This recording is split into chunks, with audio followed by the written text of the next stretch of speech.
आप उसे गॉसिप करना कह लो, क्रिटिसाइज करना कह लो, दूसरों को जज करना कह लो, इवैल्यूएट करना कह लो. This has been humanity's favorite pastime. And it's not something that has only cropped up in the last 10-15 years, ever since Instagram came. No. This has always existed. Always. Humanity has always been susceptible to spending hours and hours on end and criticizing people. खुश तो हम नेहरू से भी नहीं हैं, satisfy हमें मोदी जी भी नहीं कर पा रहे. बुमराह का एक्शन खराब है, ये कैसे चलेगा. सचिन तेंदुलकर सेल्फिश है, सिर्फ अपने रिकॉर्ड्स का ध्यान रखता है, इंडिया को जिताने में उतना फोकस नहीं है. सौरव गांगुली शॉर्ट बॉल तो खेल नहीं पाते. मोहम्मद साला is a selfish striker. So many different things, right? There are so many different things and so many different opinions when we start criticizing people. And when I say criticize, I don't mean criticize in a bad way. Sometimes we often end up saying good things about people for the same reason that we say bad things about them. In all of literature, Hamlet is my favorite text. Because Hamlet and his story told me what I'm capable of, what I'm not capable of. I love Hamlet and I hate him at the same time, and for the same reasons pretty much. Now imagine this. It's the 1700s. 18th century has just begun. There are some people, many people love Shakespeare because his stories and his plays obviously became instant hits. And now Shakespeare is dead for 100 years, almost.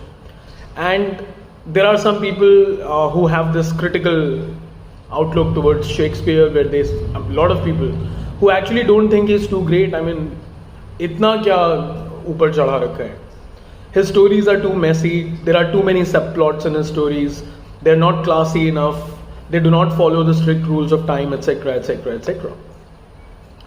And imagine in all that chaos, one man steps up.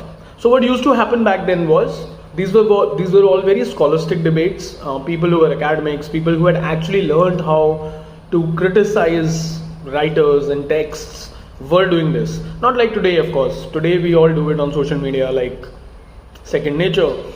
But like I said in the beginning, humanity has been doing it forever. People with even uninformed opinions have always had a voice, though in smaller and smaller brackets earlier. Now, because the world is connected through internet and social media and everything, people and all of us have these platforms where we can just go and say shit. It doesn't matter if it's informed or not.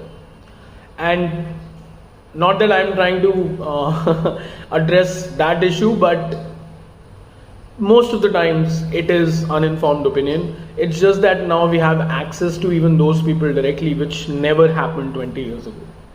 If you want to meet Shah Rukh Khan as a normal human being, it just does not happen, right? You can go and wave outside his house, Mannat if I'm not wrong, in Juhu, but that's about it. Now we have a direct access to somebody's Instagram account or a Twitter account. So this luxury has sort of taken it further a notch. But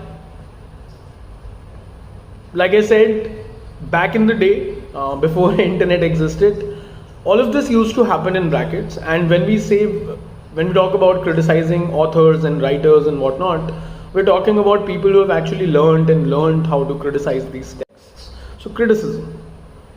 So while all of this was going on in the 18th century and people had these mixed opinions about Shakespeare, and so Shakespeare was not the Shakespeare that we know, not the bard, not the classic timeless man. So while all of this was going on and people were quoting Aristotle and Plato and using their logics to sort of downsize Shakespeare, if I may, one man got up and said, "You are all missing the fucking point. Shakespeare isn't about rules. Shakespeare is about life." That man was Dr. Samuel Johnson.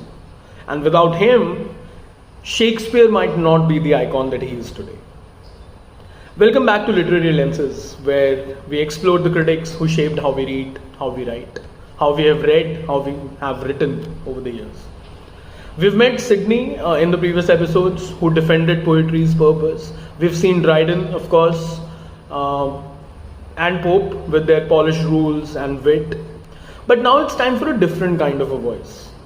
Dr. Samuel Johnson, the man who made criticism about real life, not just about textbooks. Here's the thing about Johnson. He wasn't a distant academic. He was blunt, he was witty, he wrote essays, he wrote biographies, and then he ended up writing the first great English dictionary in 1755. But what really made him unforgettable as a critic is this. He thought books should do more than just look elegant. They should connect with real human experience, otherwise it's just a waste of time. Take Shakespeare. Back then, critics complained Shakespeare has broken Aristotle's rules, his plays are messy, he mixes comedy with tragedy. Johnson's reply? Exactly, that is why he is brilliant. Because of his flaws. Shakespeare's characters, including Hamlet, Macbeth, all of them, they weren't polished ideals. They were broken people, real people. They had their flaws. They were funny, they were selfish, they were tragic. That is what made them human. And Johnson's preface to Shakespeare, this is the name of the work, Preface to Shakespeare, that's what Dr. Samuel Johnson wrote. It turned Shakespeare from just another playwright into this universal poet of humanity that we know today. Johnson believed, that is if I start talking about his critical philosophy, he believed, number one, literature should reflect life, not just rules. Number two, it should delight and instruct, not just entertain, but teach us how to live. Critics should think for themselves, number three, not just quote Aristotle or Horace. And number four, and most importantly, truth in literature matters more than perfection, any day. If you can't write truth, then there is a problem. Think about today, we still argue, should books be fun, should books be educational, should movies follow formulas, or should they just break them? Should art be morally responsible, or should art exist just for art's sake? Should India be playing hockey matches with Pakistan while they are playing cricket matches with Pakistan? Are we going through a phase of hyper-nationalism? Are we going through a phase of patriotism? So these kinds of debates have always existed. Johnson reminds us that the best works last because they're not perfect. They last because they tell the truth about human beings.